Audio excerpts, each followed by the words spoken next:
Good day, fellow rockers and moshers. Welcome to the Metal Connection, the connection to all things metal. I'm J-Dub, and today I'm going to be doing a Discogs order that I made from a German seller that just arrived today. So I've kind of just cut away the tape. You guys know the deal, things like that. So yeah, it's kind of the inspiration behind this is I kind of watched a lot of these unboxings, and I don't make a lot of giant orders because I'm scared that I'll get dinged with customs. So I'm never knowing like, oh, if I spend over 100, 150, it's like, are they going to ding me with customs? Anyway, so I made a large order here and I was like, hey, I'm going to make an unboxing video, kind of like you guys all do, right? In the VC community. So yeah, I think there's 7 or 8 records on here. But anyway, so yeah, I think I took away so you can't see the address. But yeah, just a big old box. It's fairly heavy, 7 records. I did briefly look, and there is, some of these sellers can sometimes include sleeves, but this seller didn't include any sleeves. So yeah, I'm just going to go like this.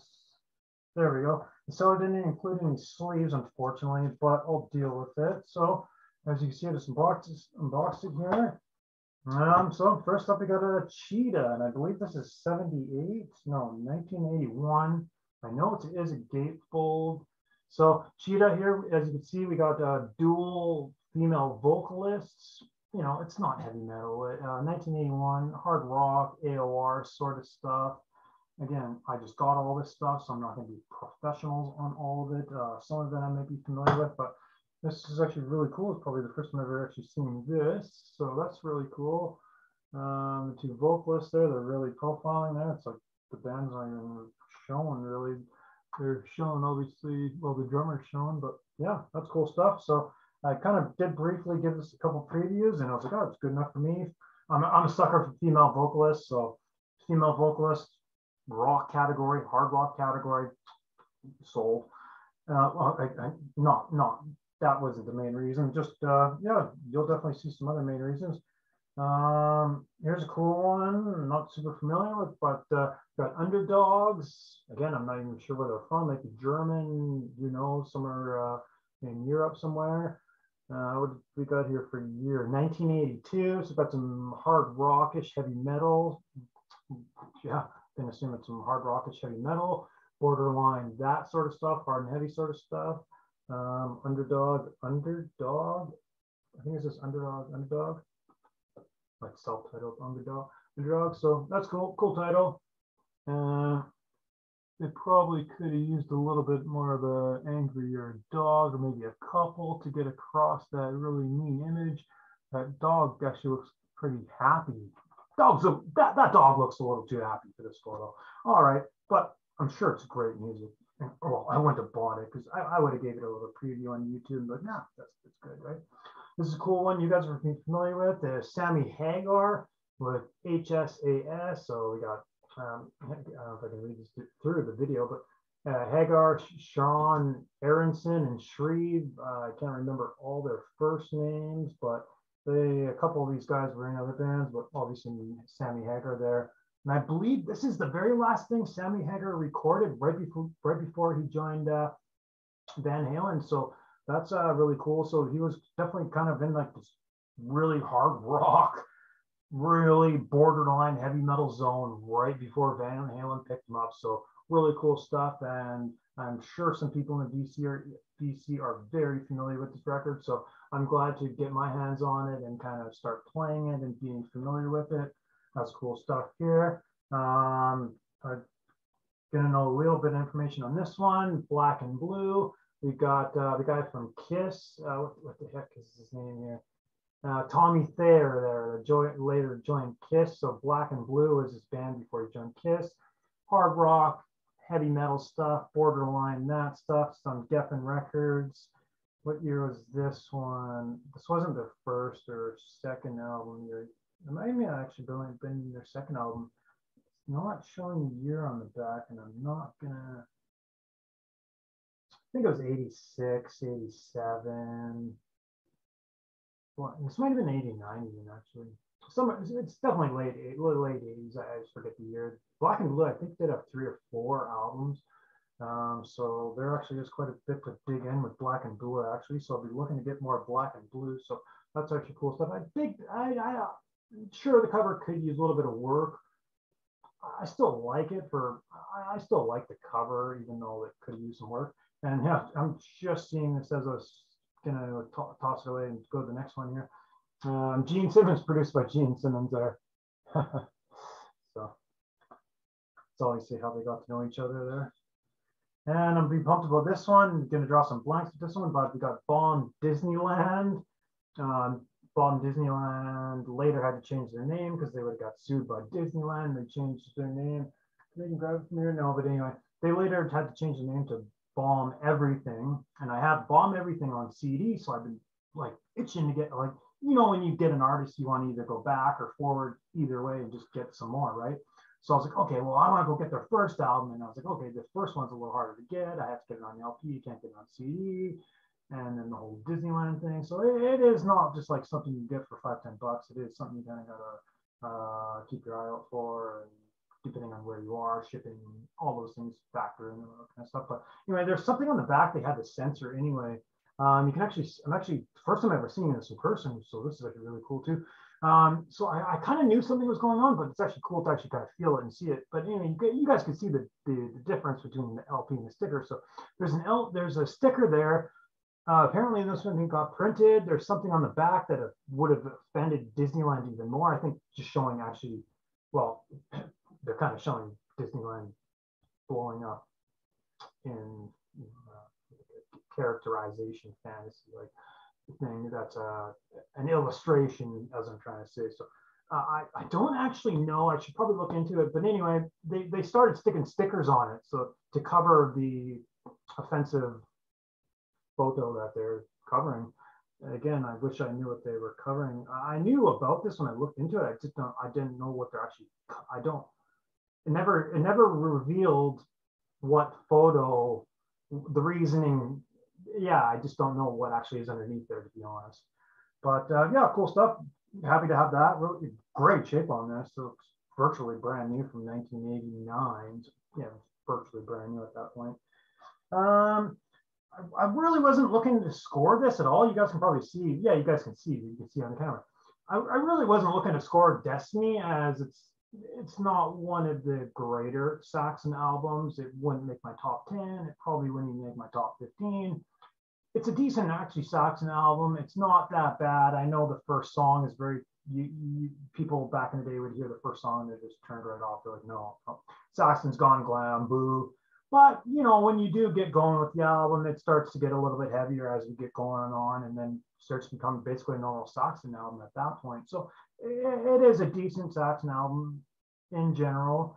But anyway, I wasn't actually looking to score this. It's just one of those things where I was browsing what else I can get within the shipping range, you know, proximity with your dollar range, and all this kind of thing factors in. And I seen Saxon, and you could throw it on for virtually, you know, $5, $5-10. I was like, okay, sure. I don't even own Destiny on CD or nothing. So I was like, hey, just adding to my the Saxon collection, and it's great shape. So yeah, can't really complain about that for getting Saxon Destiny. And OG printed in 88 was Destiny, and Destiny was 88. So can't complain about getting that for virtually $5-10. And next up, we got this is going to be hard to explain. It's kind of like a punk metal band sort of thing, a punk alternative metal band. Like they kind of did punk alternative metal. They are an 80s band. Like they go back to 86, but this one is their second album, 89. It's showing recorded in 89, so I think it's 89. Axe to Grind, and it's much familiar. It's much along those kind of lines where it's kind of punky, alternative, metal, thrashy, a little bit in there, a little bit of crossover, a little bit of avant-garde, kind of weirdy, experimental punk stuff. But, you know, it's kind of, there's some metal, there's some thrash, there's some crossover going on there. It's a female singer, I should say, by the way, and it's all English. Again, you might read the band name Jingo Di Lanci, like what the hell's going on here, but it is all in English. They're just trying to have some sort of goofy name or something. So it's nothing weird. They're even an American band, so I don't know where they got the name from and things like that. But I'm just gonna dig into them a little bit, just because they have a big discography. There's lots to discover, lots of interesting music to hear. So That's kind of what I'm all about, and that's kind of why I got this. Again, I wasn't really going after this specifically. It's again, I was just browsing to see what else he had, and this came up, and I was like, oh, sure, I can get that for $5-10. Let's do it. You guys can already see here. This is probably one of the most things I'm super excited about. The seller must have just listed this because I was actually probably mainly going after the Bomb Disneyland, Black and Blue, the Underdog, and then started, these things start compiling, and I was like, oh, okay, fuck, this is really cool now. And then the seller must have just listed this because all of a sudden I sort to the metal, and then I see this at the very top, and I was like, oh, I didn't see this.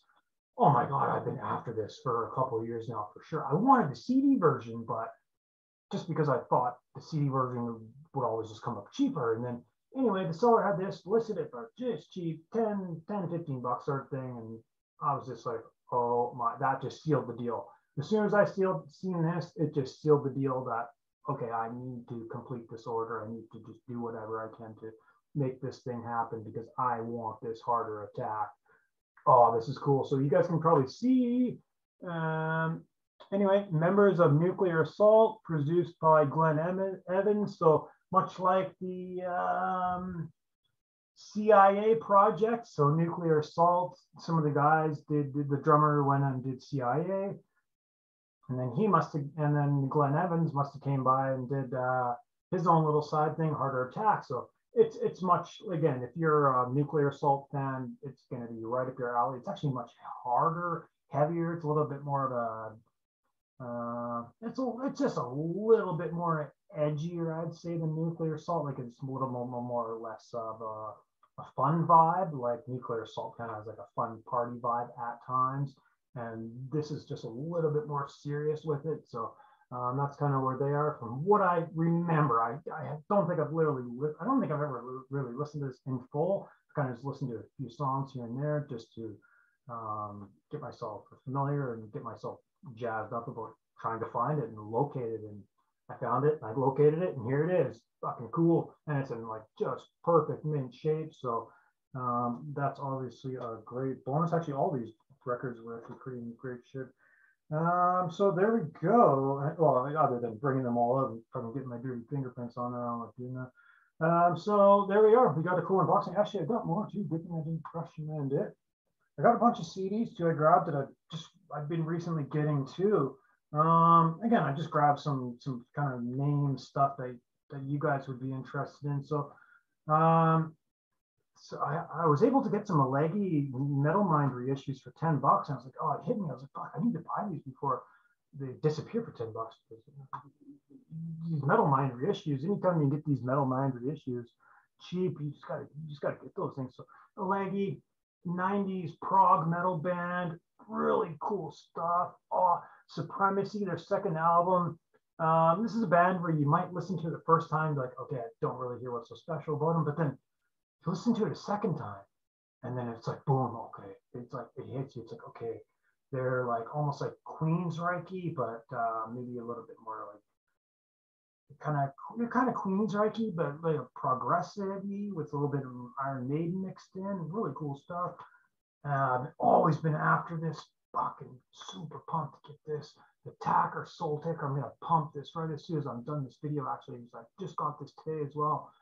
So Soul Taker, and all the ones that you normally see online on Discogs and things like that, they're trying to pump out the cheap promo versions. This isn't the cheap promo version. Fuck that. I don't want the cheap promo version. So I got the real, actual Soul Taker Attacker. Oh my God, Attacker rules. Okay, this is weird. This was an in-house Amazon in-warehouse buy. Like in their warehouse, they had this. So I was expecting Xentrix just came out with all the reissues, right? So I'm like, okay, they just got all the reissues and they got a copy banged up and they're selling a copy cheap. Anyway, so the Xentrix shows up, who is Vantage anyway, 1990 here. Second album, I believe, Xentrix, Australia, I believe. Anyway, so it shows up and I'm expecting the reissue, but it's the original. And then I'm like, it's the original, like Road Racer. It's the original Road Racer. And then I'm skeptical. I'm like, okay, this thing's a bootleg. So then I spend half an hour like on Discogs, like looking up all the Matrix codes, everything. I'm very positive it is 100% legit. It's not like a bootleg. And I even like the bootleg. When I look at the Russian bootleg, the blues are darker on the Russian bootleg, and you can go on Discogs and look at it. Like you can really compare, like snapshot this, and the Russian, the blues are just darker on the bootleg. On this one, it's just a little bit more,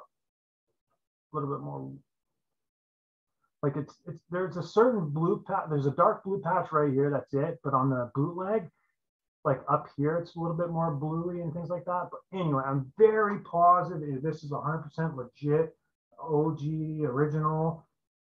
I don't know how Amazon got this in their warehouse. There's a lot of questions. There's still a little bit of more questions. That's why I spent a lot of time to make sure it was real. Like I'm very positive, and I don't know, like I really looked at the stuff, but the best indication I had is the red writing at the top. It's all fuzzy on the camera, but the red writing at the top, when I looked at the bootleg, it was fuzzy, but mine's clear. There's more to it. Like there's matrix codes and all. Anyway, I researched about that. I'm very positive it's legit, Bill. Anyway, and I got the. I really like admire. Just going on about that thing. I got the My Car CD, MYRKUR CD. Mariette, her was this is her second full length, and then yes, Folk Sand was next. Listen, I have all of her 3 full-length albums, but then she has like 2 or 3 EPs that I don't have. I just have the studio full-length albums. And this is really cool too because Amazon had that Zentric CD. I got some other stuff with this. So I got the new Flotsam and Jetsam from 2021, killer stuff. I got another the other Alleghi. I didn't even know I had that in this pile. I got the other Alleghi. I think this is their 4th one. So I got another Alleghi Mastermind. Actually, it's funny because this one's number 42. So get on that Alleghi band. Really pumped to track down these old Holy Moses. So we got Holy Moses of World Chaos and OG Virginia 1990. Yeah, 1990 here. Female singer just kind of doing death growls basically over extreme thrash metal. No screwing around, just punishing relentless thrash metal. So these Holy Moses, these old Holy Moses are really hard to get, just any of them. So I'm just trying to get all of them right now. I got three or four of the older ones, but there's like the New Machine. Oh my God, that album is so hard to get. The New Machine of Lekashation, and the one after, or the one before it, Finished with Dogs. I need Finished with Dogs and New Machine of the New Machine. Once I get those, I'll be a really happy guy. And this is a weird one. This popped up used for me. A Believer, Dimensions, their 3rd album, I believe, Dimensions. So I think they're kind of like maybe a Christian band or something like that, but I wouldn't really know because I actually just listened to this earlier today because I got this yesterday, I believe. And it's just really cool, thrashy. There's a bit of a death edge to them. I think they were probably influenced by some of the progressive stuff that maybe actually Death was doing. So there's a little bit of that edge, but it is definitely more thrash based. And yeah, they're definitely not preaching holy stuff like Striper or nothing ridiculous like that. I think they're just more serious with the brainiac sort of stuff, dementia, what is cannot be, singularity. They're kind of more like progressive. That's kind of more their deal. Progressive thrash, and this is really awesome too. I just pumped this probably a bit ago. I just got this today, I believe, too, with the what the hell else? Then I got the Hades here, old Hades, but there's I think that's actually one of their last albums that put out in 2001. But this album's awesome. I don't know why people are sleeping on these 90s and 2000 Hades albums, because Hades put out a couple albums in the 80s. Awesome technical progressive thrash metal. Really cool stuff. And then in the 90s, everyone gave up metal in the 90s. So I can see why nobody cared about Hades, but man, these Hades albums, even in the 90s and 2000s, are awesome. This album actually probably almost sounded like a Killer Flotsam and Jetsam album, even actually. So there's that too. So Hades, cool stuff. I got a bunch of cool stuff. Thanks for checking it out. Where's my mouse to stop the video? Yeah, thanks for checking it out. I got some cool stuff to play. I'm gonna play this Harder Attack and that Attacker the rest of the day. Anyway, thanks for checking it out. Subscribe, Mosh, and see you later. Ooh.